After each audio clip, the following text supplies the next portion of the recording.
Hello दोस्तों, स्वागत है आपका कॉमिक्स टाइम्स में। और आज हम नागराज की कॉमिक्स कोबरा घाटी का दूसरा भाग समाप्त करेंगे। चलिए, यहाँ तक की कहानी हमने पहले भाग में समाप्त कर चुकी है। दूसरा भाग यहाँ शुरू करते हैं। चलिए, यह है यहाँ।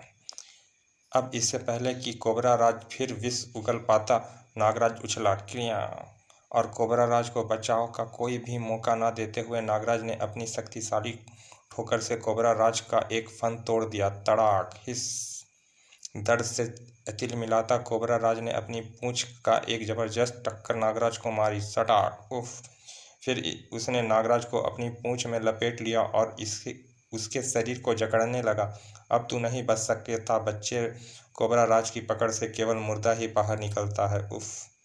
दर्द से छटपटाते नागराज की शक्ति ने सारी शक्ति संचित करके कोबरा राज पर अत्यंत शक्तिशाली विष की फुफकार मारी। फू! विष कोबरा राज की आंखों में समा गया। दर्द की अधिकता से उसकी पकड़ ढीली पड़ गई। हिस हिस! उफ! मेरी आंख! नागराज ने यह अवसर नहीं छोड़ा। उसने कोबरा राज की पूंछ पकड़ी और उसे धरती पर पटकने लगा। अब तुझे बताता हूँ कौन यमलोक जाएगा। सटाक! ओह! धरती से टकराने से कोबरा राज का एक सिर और टूट गया। क्यों, दिखने लगा यमलोक? ओह महर्षि, बचाइए! फिर नागराज पूंछ छोड़कर उसके फन पर कूदने लगा। बचाइए महर्षि, मुझे इस इंसान से बचाइए। इंसान? अरे बालक कहो बालक। धम! कोबरा राज की चीखों से महर्षि का ध्यान भंग हो गया। ठहरो नागराज, मैं इसे खत्म कर दूंगा। नहीं नागराज, अब तुम इसे नहीं मारोगे। मेरे कहने पर ही इसने तुम्हारा रास्ता रोका था। आपके कहने पे? हाँ, हम तुम्हारी परीक्षा लेना चाहते थे कि तुम मणि धारण करने लायक हो या नहीं। मणि? परीक्षा? मैं कुछ समझा नहीं महर्षि। बस तुम्हारे गुरु गोरखनाथ ने मुझसे संपर्क स्थापित करके तुम्हारे बारे में सब कुछ बता दिया था। तुम्हें दुष्ट टांगों के मुंह से निकलती आग से यह पोलक मणि ही बचा सकती है। यह दुर्लभ मणि किसी गलत हाथ में ना पड़ जाए, इसीलिए मैंने तुम्हारी परीक्षा ली थी, जिसमें तुमने अपनी जान की बाजी लगाकर अपनी श्रेष्ठता सिद्ध की। किंतु महर्षि, वे जो नाग व्यर्थ ही मेरे कारण मौत के मुंह में चले गए। कोई नहीं गया नागराज, वह सब मेरी माया जाल था। देख लो, ये सब स्वस्थ हैं और यहीं मौजूद हैं। ओह महर्षि, आप धन्य हैं। नागराज, तुम निश्चय ही वीर हो। कभी हमारी जरूरत पड़े तो अवश्य याद करना, हम तुम्हारी मदद के जरूर आएंगे। धन्यवाद दोस्तों, अब मैं चलूँगा। फिर महर्षि को प्रणाम कर नागराज चल दिया। सब कितने अच्छे थे। लावे के पात्र के आगे वो ठिठका। ओह खौलता लावा, मुझे इसमें चलकर देखना चाहिए कि मणि कितनी उपयोगी है। और यह गर्म लावा तो शीतल जल की भांति प्रतीत हो रहा है। कुछ देर में नागराज ज्वालामुखी से बाहर आकर अपने हेलीकॉप्टर पर सवार होकर उड़ चला बस्ती की ओर। मुझे अब जल्दी ही बस्ती पहुंचना है। क्रो मेरा इंतजार करता होगा। लंबे सफर के बाद नागराज की हेलीकॉप्टर उड़ा बस्ती के ऊपर मंडराने लगा। उजड़ा बस्ती के ऊपर मंडराने लगा। उफ, यह तो केवल खंडहर एवं बूंदे ही रह गए हैं। इधर क्रो नागराज के इंतजार के में आसमान पर निगाहें गड़ाए बैठा था। बेटा, कब तक ऐसे बैठे रहोगे? 2 दिन से भूखे हो। लो खाना खा लो। वे नहीं आएगा। वह जरूर आएगा माँ जी, उसे आना पड़ेगा। उसने मुझे वादा किया था। घिर घिर घिर घिर घिर।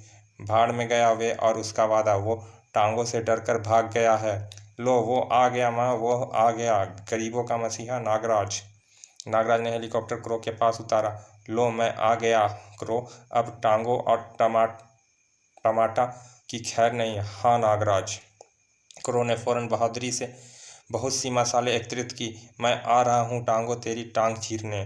फिर दोनों खूनी कबीले की तरफ दौड़ पड़े। खूनी कबीले पहुंचकर उन्होंने एक भयानक दृश्य देखा। चलो इन अंगारों पर, जो इन्हें पार कर देवता तक पहुंच गया वो बच जाएगा, और जो बीच में रह गया उसकी बलि चढ़ा दी जाएगी। नागराज, ये इसी तरह रोज 10-15 लोगों की बलि चढ़ाकर उन्हें खा जाते हैं। उफ, खूनी खेल। तभी उनकी नज़र पोमा चोमा व सुगा पर पड़ी और उनके मुंह से सिसकारी निकल गई। देख लो बेवकूफ़ों, तुम तीनों के कारण इन लोगों का यह अंजाम हुआ है। और वह नागराज भाग गया ना। गीदड़ मुझसे डर के नागराज को कुछ ना कहो, नीच सड़ाक। उफ। टांगो सुगा के जवाब से तिलमिला उठा। देखते क्या हो, दौड़ाओ सालों को अंगारों पर। सटाक भागो। और मजबूर बस्ती वाले जान बचाने के लिए नंगे पांव अंगारों पर दौड़ने लगे। हा हा हा हा हा हा। सटाक हा। ओह उफ। बस्ती वाले क्या हृदय विरदाक चीखों से वातावरण थर्रा उठा। तभी ओह सांप। मौका पाकर बस्ती वाले भाग लिए। नागराज आ गया। नागराज अरकरों ने अंदर छलांग लगाई। धप। नागराज आ गया है हरामजादों, अब तुम नहीं बचोगे। नागराज ने बस्ती वालों की तरफ बढ़ते जंगलियों पर नाग छोड़ दिया। तुम लोग अपने और साथियों को छुड़ाओ। क्रो ने कबीलों की झोपड़ियों पर मसालों की वर्षा कर दी। झोपड़ियां धू धू कर जलने लगी। साए। ओह बचाओ बचाओ। कबीलों वालों में भगदड़ मच गई। रुक जाओ मूर्खों, कहाँ भागे जा रहे हो, रुक जाओ, दुश्मन ने हमला बोल दिया है, भागो भागो भागो। उसका फायदा उठाकर नागराज और क्रो सूगा पोमा चोमा की तरफ भागे। नागराज ने पोमा को आज़ाद किया। लो दोस्त, सामना करो दुश्मनों का। धन्यवाद दोस्त। क्रो ने पेड़ में धसे तीर को काट दिया। चोमा नीचे आ गिरा। उठो दोस्त, ऐसे भी जैसे भी हो मुकाबला करो। नागराज हम जरूर जीतेंगे। अगले ही क्षण नागराज ने पलटकर अपनी तरफ बढ़ते एक जंगली को उठा लिया और चाकू पर दे मारा। ओ खचाक। तभी क्रो ने ऊपर लटके सुगा के बंधन खोल दिए और धप, वह नीचे चाकू पर पड़ी लाश पर आ गिरा। तीनों को आज़ाद कर नागराज पलटा, लेकिन धड़ाक। नागराज, अब मैं तुझे जिंदा नहीं छोड़ूंगा। अब तुम मेरा कुछ नहीं बिगाड़ सकते। टांगों दोनों एक दूसरे से बुरी तरह उलझ गए थे। अब इस पर तो आग का कोई असर नहीं हो रहा है। उठो टांगों, खड़ा हो, लड़ मुझसे। टांगों ने एक बार फिर नागराज पर आग उगल दी। अब यह नहीं बच सकता, किंतु आग पोलक मणि से टकराकर वापस लौट गई। टांगों अपनी ही आग में गिर गया। ओह उफ, मैं मरा और जलने लगा। कुछ देर बाद वो केवल टांगों की राख ही बची रह गई थी। जल मरा पापी, चलो नागराज, हमने सब बस्ती वालों को छुड़ा लिया है। हाँ चलो।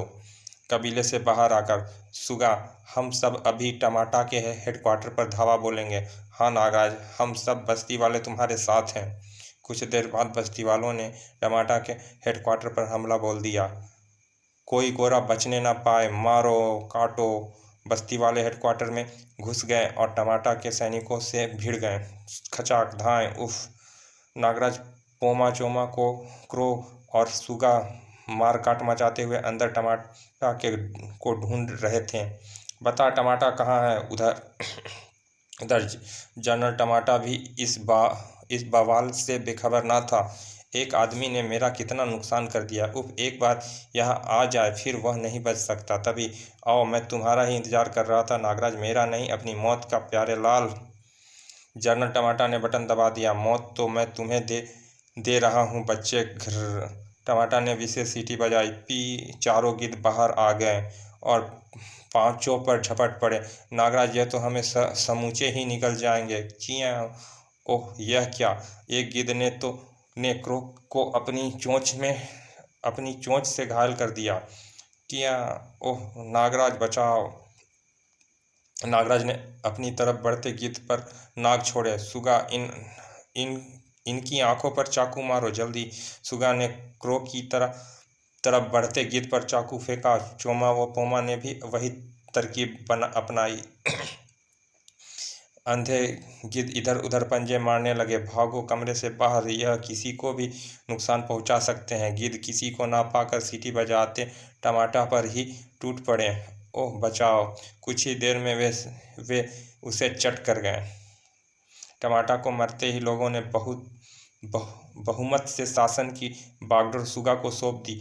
नागराज, आज मेरे देशवासी कितने खुश हैं, सब तुम्हारे कारण। तुम कुछ दिन और रुक जाओ यहाँ।